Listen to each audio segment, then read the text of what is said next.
This is episode 4 of season 3, a solo episode with me, Tiffany Hinton. And today we're talking about the energy of the year and kind of where we're sitting and a couple of different practices you can do coming off of the full moon on February 24th. So, hello, it's Tiffany, and welcome back to Cultivating Guts, a podcast where we discuss gardening, homesteading, living fully, and following our intuition. I'm so excited to be back with you guys. I had a lot of downtime over the last few weeks. I caught the influenza B virus, and it gave me a lot of insightful moments, some ideas, some topics to discuss with you, and so much more. And so on today's podcast, we are actually also simultaneously video recording. Hello. Nice to see you. If you want to check out the video podcast, you can check it out on Spotify or on YouTube. And as always, our audio podcast is available on all podcasting platforms where available. So, and there's still a little bit of construction happening if you hear any demo or tools in the background. So, almost done. I think we're about 2 weeks away from our project being complete. All right. So this episode, I want to dive into kind of the energy following the full moon on the 24th. So we'll dive in there, some different practices, some of my thoughts. I was just interviewed for another podcast that'll be coming out soon with Megan Holly, and we had some deep conversation and some things hit, and I'm like, dang, I need to jump on my own podcast and share some mic drops with you, right? So before we head into the show, I'd love if you could subscribe, rate, and review the Cultivating Guts podcast.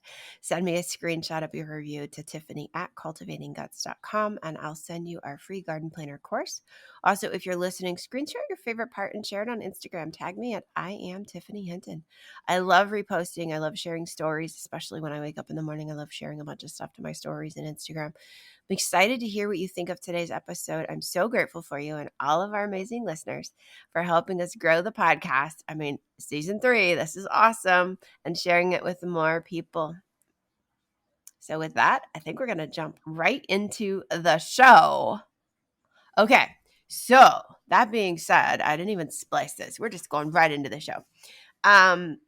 The full moon this month, and I've done a lot of research because I'm getting ready to host a full moon circle tonight on the homestead, and we're going to do a sound bath, and I've got Himalayan bowls and singing bowls and the gong set up and the drum, and oh my goodness, I've been like cleaning energy and I vacuumed, and I'm so excited for this. Normally I host a new moon circle, and it's all about manifesting and creation and creating, new moon wishes, creating intentions, creating new energy.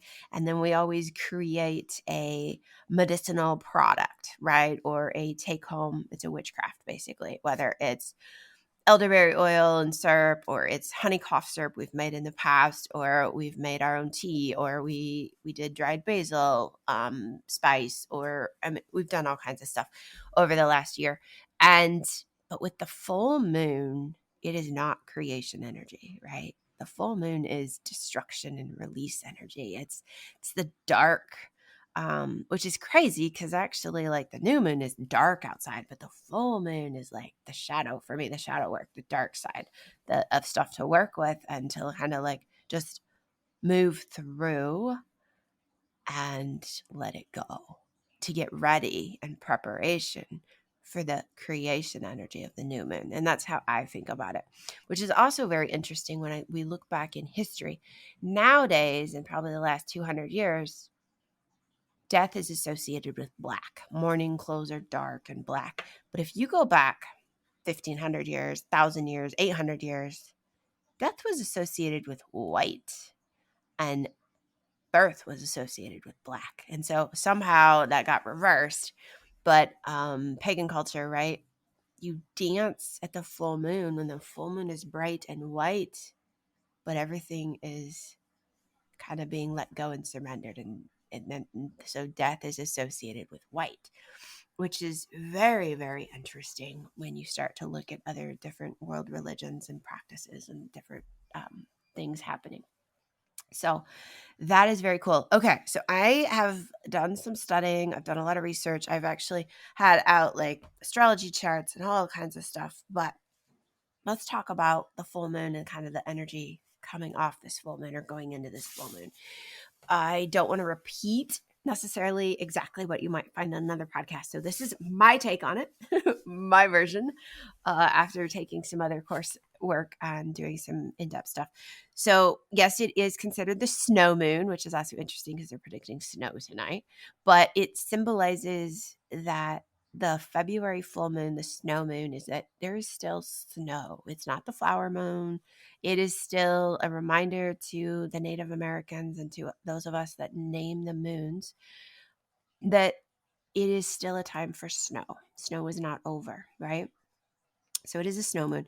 It is a moon that is in Virgo, and Virgo is this energy of organization and this energy of everything has a place. It can be a little bit of a perfectionist sometimes as well. But Virgo's also earth, right? And Virgo is that deep grounding organization. The full moon is uh, in the sun sign of Pisces. So we're in the Pisces month from astrology. And Pisces is our soul, our spirit, our like deep, right? Pisces is for many of us, I think it's a water sign if I'm not mistaken. And so it can be a little bit of an emotional time. And so when you think about organization in the emotional space or in that like spiritual space, there's a lot to really dive into there. And then we combine that with a full moon, and it's not just about organizing, but it's also about releasing, surrendering, letting go as you organize. So, what are you decluttering? And if you take the decluttering into the Pisces space, what are you decluttering in that area of spirituality, emotions, subconsciousness? I'm going to look at this little cheat sheet. I love that my new planner for this year has like super astrology cheats, which is so cool. Let me pull this. I've been looking at it on and off. Okay, so this is, if you're on the video, this is my wonderful planner. If you're not on the video, the planner that I have this year, if you're interested, is 2024 astrology planner. I'm trying to see who made it, if it's going to tell us or not. It's produced by themagicofeye.com. Anyway, okay, so let's look at this for a second. Pisces, it's to dream, to believe is kind of keywords there. It's mystic, it's the idealistic, the poet, the dreamer. And it is the water sign. So when you get into that, and then you look at Virgo, which is where the full moon is right now, it's in Virgo and the sun is in Pisces. Virgo is about balance. It's about relationships, no, I'm on the wrong one. Virgo is about analyzing. Sorry, I was reading about Libra. Virgo is about analyzing, perfectionist, serving, and analytical. Virgo, again, earth sign. So we start to think about these energies and everything that's kind of coming up, no matter who I go out and look at or where I think about this myself, this is the month to really look at yourself. Look at your daily routine, your sadhana, your morning rituals, your evening routines, your health, your diet. Like, look at yourself and what needs to go. A lot of times under the full moon, they'll ask you as well, are there any beliefs that have changed? Are there any core beliefs that are different? Do you have any different values? And so you can even think about that when you look at yourself.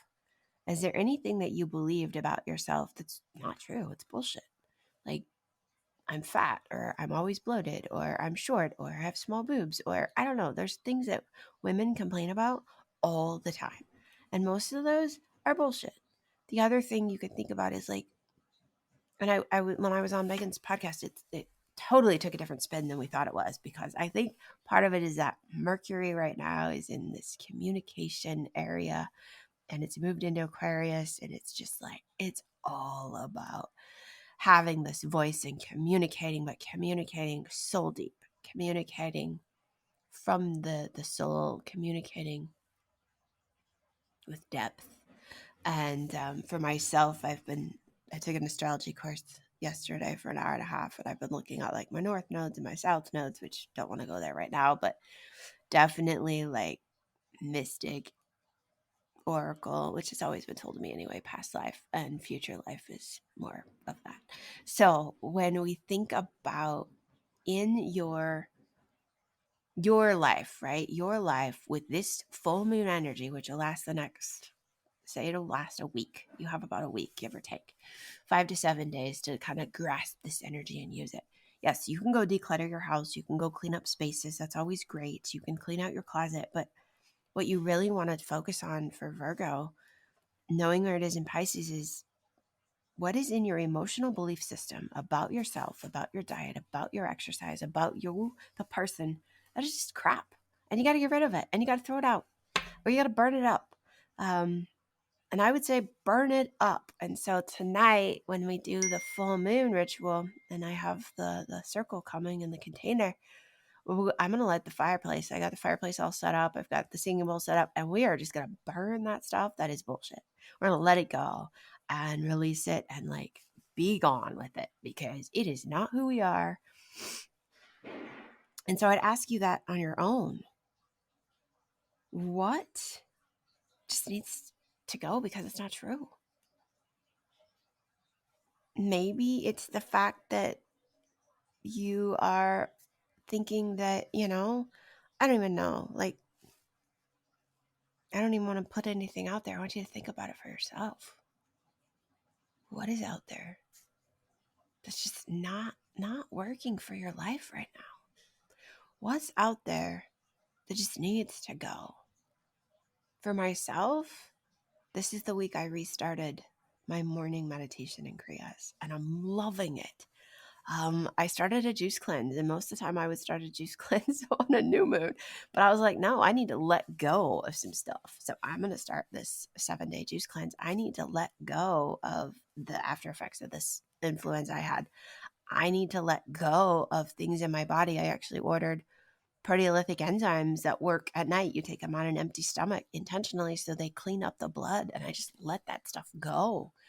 I cleaned out my closet again. I love cleaning out my closet, my dresser, because there's things there that self-image, nah, not me. Gotta go. Get it out. Somebody else, it will fit them in their time and where they're at in their life right now. But for me, it's gone. But yeah, ask yourself those things. And if it helps to put them on a piece of paper, you can always I always like the 2-column effect. One column is what's serving me and the other column is what's not serving me. And then kind of give yourself categories of like your health, your lifestyle or your life, your spiritualism, your diet, your movement or exercise routines. Maybe that spin class ain't working for you anymore and it's got to go. And you're going to start some Pilates or a yoga or a hot yoga, or you're going to take up a marathon, or you're going to go climb a damn mountain. I don't know. But like, now's the time to reflect on that stuff. Which reminds me, I got to get out paper in case anybody doesn't bring a journal tonight. Oh my gosh, I have chills. That's the energy we're sitting in, guys. It's powerful right now. It is so powerful.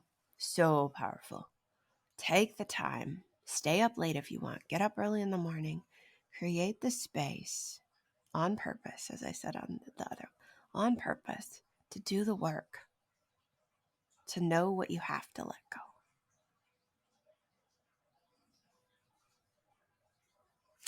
All right. I know that's a lot, right? A lot. But it is powerful. I'm going to get this produced and I'm going to get this posted because you guys need this message. It's so important. And we're going to close out this podcast and it's going to be super fun. So, again, share this with somebody who needs the same message. All right, you guys, I hope you enjoyed that episode. Share with me what your favorite part was. Where was the mic drop for you? The whole like, oh God moment. Ask me any questions. I'm here for you. I'm excited to see your benefits. I'm excited to hear what you're changing in this full moon energy. Satnam. Love you guys. So if you love this episode, remember to share it with all your friends. Send it to anyone who may love this inspiration and information that we shared. To get my newest book, it's an ebook and it's totally free. Biodynamic Moon Gardening. Visit our website and download it for free. www.cultivatingguts.com. And my gift for you for being a listener of the podcast is that ebook. So go pick it up. I also want to let you know we have March live events on the calendar. So we will have a new moon circle March 10th during the afternoon. I believe that's on a Sunday. It's at 2 p.m. Um, Little Witches Moon Garden Club, they are planting seeds in March. I have all the seeds here. And we're Sunday, March 17th in the afternoon there as well. So if you're interested in either of those, or you just need a garden consult because you're like, I'm ready to do this. I'm ready to grow my vegetables. I want to learn more about biodynamic gardening. What the hell is that? Hop over to cultivatingguts.com. You can sign up for a consult. You can check out our 2 next live events in March. And I will also say, if you want to be a guest on this podcast, please reach out to me. Instagram, email, any of it will work. I would love if it is energetically aligned to have you on the podcast as a guest. That would be so fun. Oh my goodness. All right. With that, have a wonderful day. Sat now.